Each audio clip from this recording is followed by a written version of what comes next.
Napoleon Hill had a theory or a concept of bringing the mega minds together, or the like minds together. Can you kind of talk about that and what that is, bringing people together who have the like minds?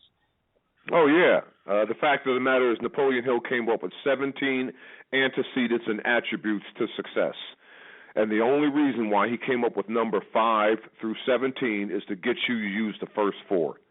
And what are the first 4? Number 1, definiteness of purpose. Number 2, mastermind. Number 3, applied faith. And number 4, going the extra mile. But mastermind is the key. That's the major stumbling block for Black America. I remember when I interviewed Ron Brown, Secretary of Commerce, years ago, and I said, Mr. Secretary, what is the key to wealth? What is the formula for wealth? And he said, creative men and women with access to capital. And I said, well, what is the formula for poverty? He says, that's simple, too. The formula for poverty is if you hang around 9 broke people, sooner or later, you're going to be number 10.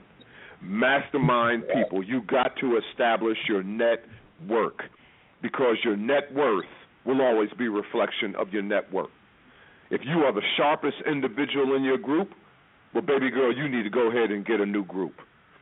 That's the fact of the matter. So the bottom line, be very particular who you associate with. And so that applies to brothers and sisters coming up in straight poverty, you're saying, in the so-called hood, in the ghettos. What would you say to our brothers and sisters that may be, as you say, living the project life, or straight hood that they really can't see a way out? Well, number one, listen, number one, hey, fellas, number one, remove the mask. You know, my Bible says Romans 8:32. What is Romans 8:32? The truth shall set you free. Well, what does that mean? It means the truth is that you don't lack or need anything. All you got to do is change your mind.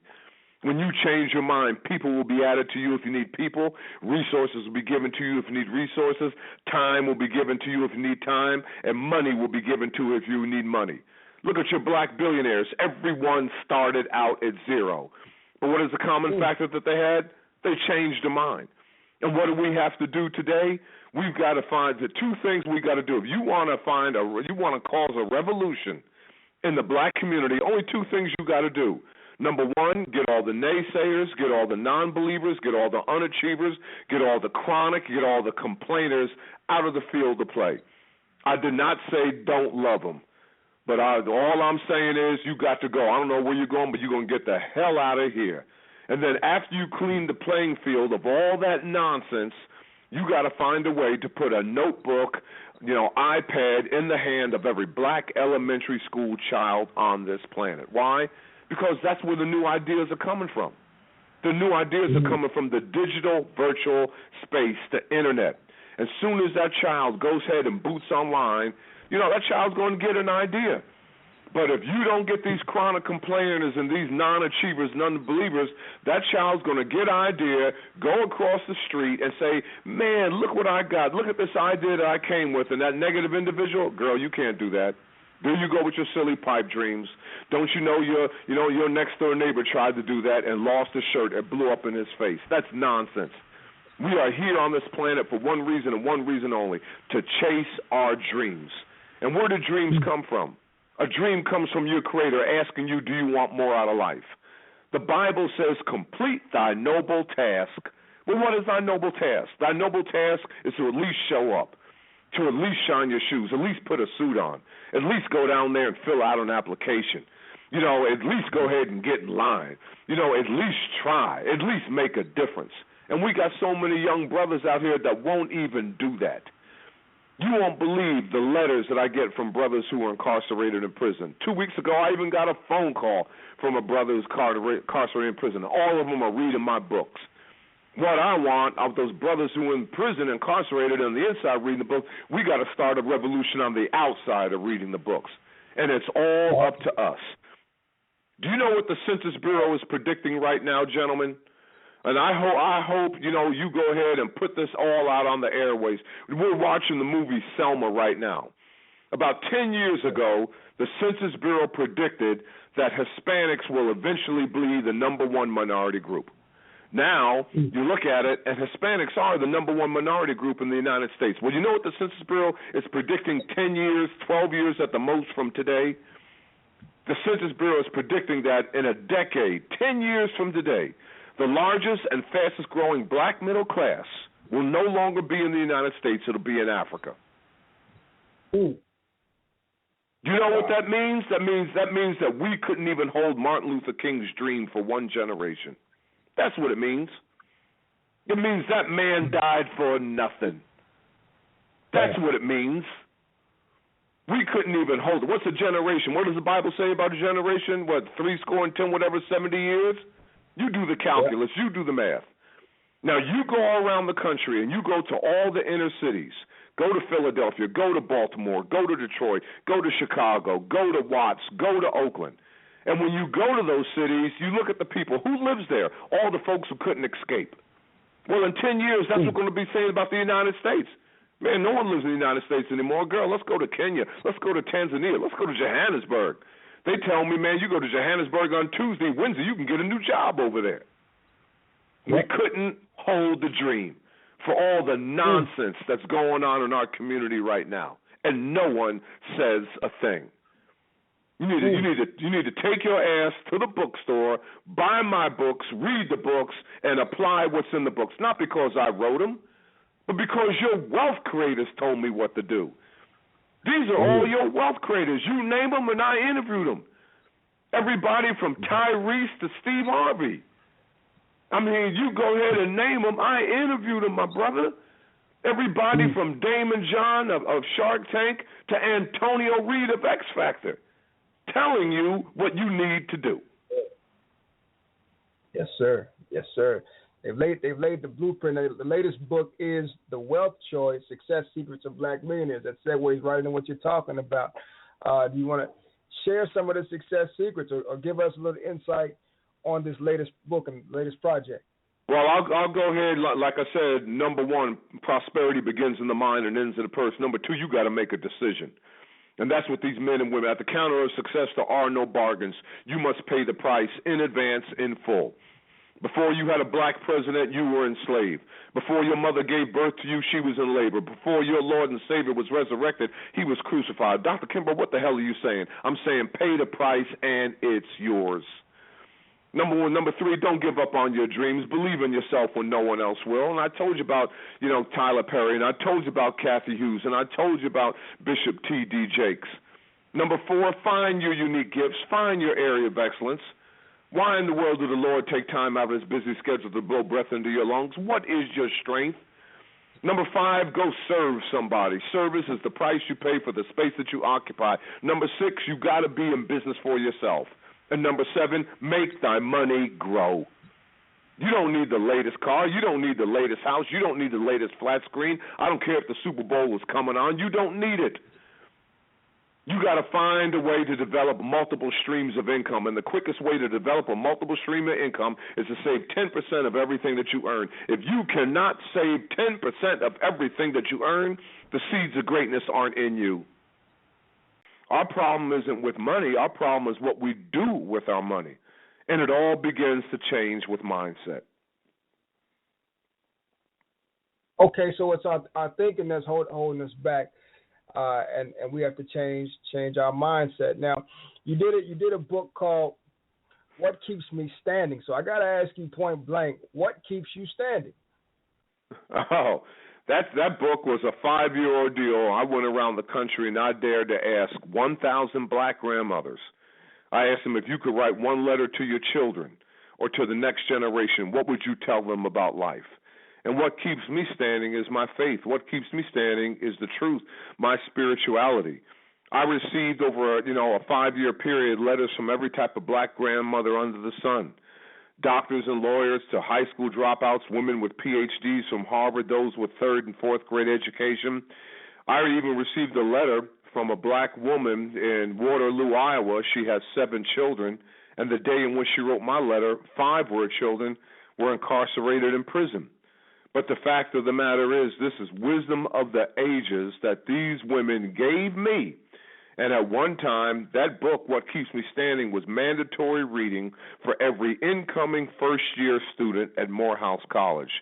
I'll never forget, I got a phone call from one of the vice presidents at Morehouse, and they wanted me to come over and share what I learned in that book. And they didn't tell me what book they wanted me to speak on, and I assumed that it was going to be Think and Grow Rich, A Black Choice. And they said, no, it's not that book. And I said, well, what about What Makes the Great Great? They said, no, it's not that book. They said, What Keeps Me Standing? And I said, well, that's interesting. Why that book? And they said, number one, it's spiritual, and number two, it contains life lessons that we want our men to know. So I've done my best, man. I'm an open book.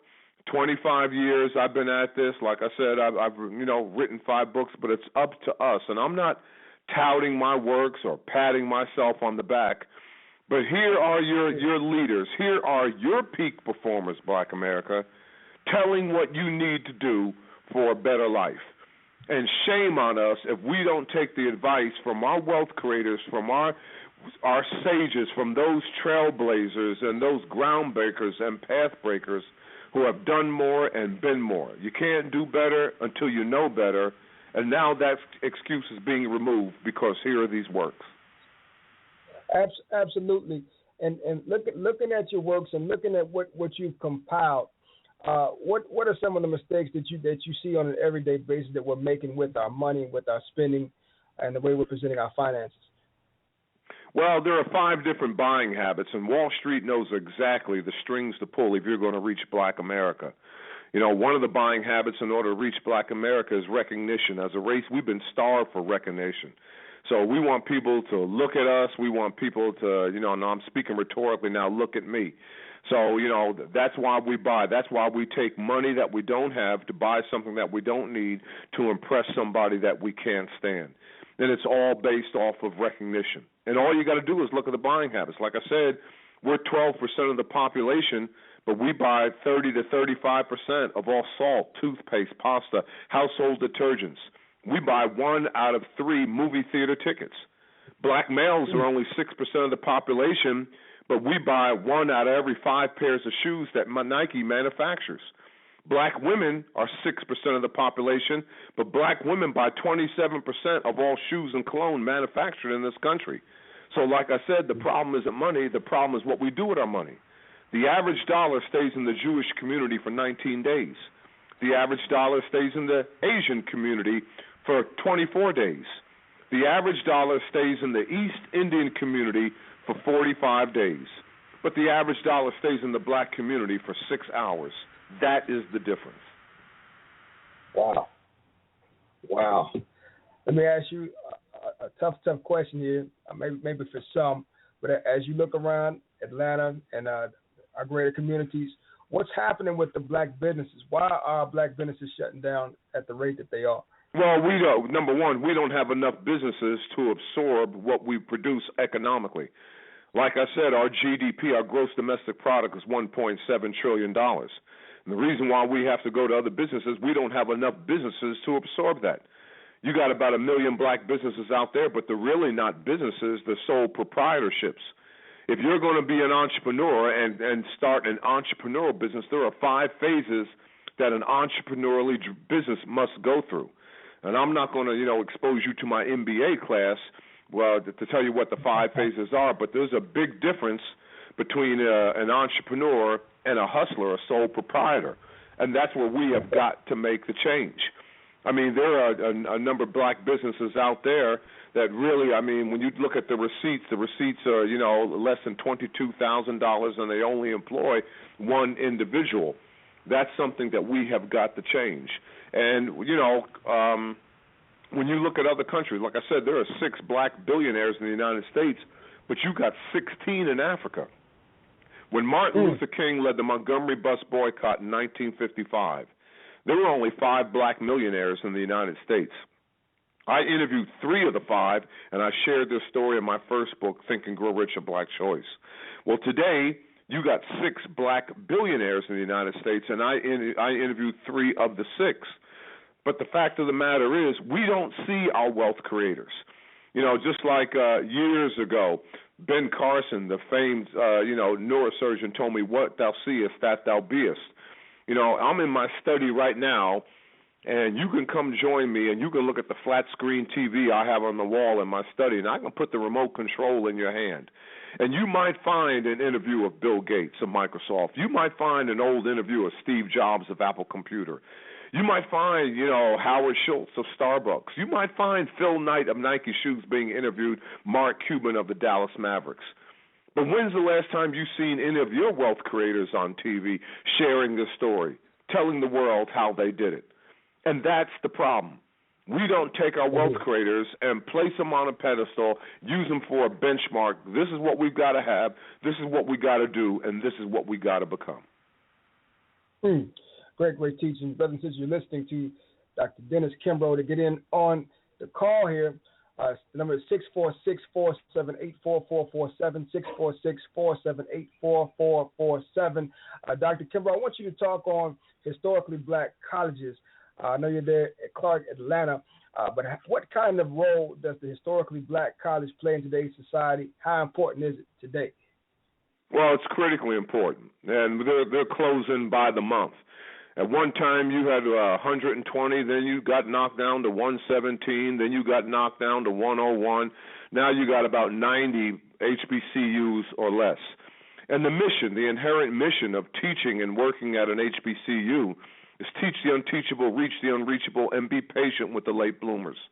And it all started in the 1800s when Henry Lynham Morehouse, who was the namesake for Morehouse College, wrote a letter to Booker T. Washington, after the Civil War and after the Freedmen's Bureau released all these slaves who were hungry for an education. And he writes this letter to Booker T. Washington, says, Dr. Washington, there's so many of them, we can't teach them all. And Booker T. Washington writes back to Henry Lynham Morehouse, we'll just concentrate on the talented 10th. That is the inherent mission. We've got to focus on excellence. I did not say lower the bar, and we have to commit ourselves to state-of-the-art, academics, because you have two customers at HBCUs.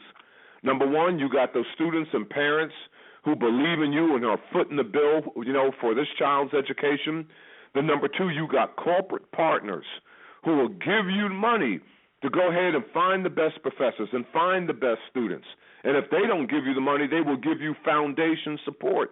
And corporate America is only committed to one quality and one quality only, and that's excellence. And you teach at an HBCU, and every time you walk up and down that campus and you don't see excellence, just imagine reaching into the cash register, grabbing a wad of cash, and throwing it away. So number one, you got to find the absolute best professors. Number two, you got to find the absolute best students. And number three, you got to get the resources where both can compete effectively.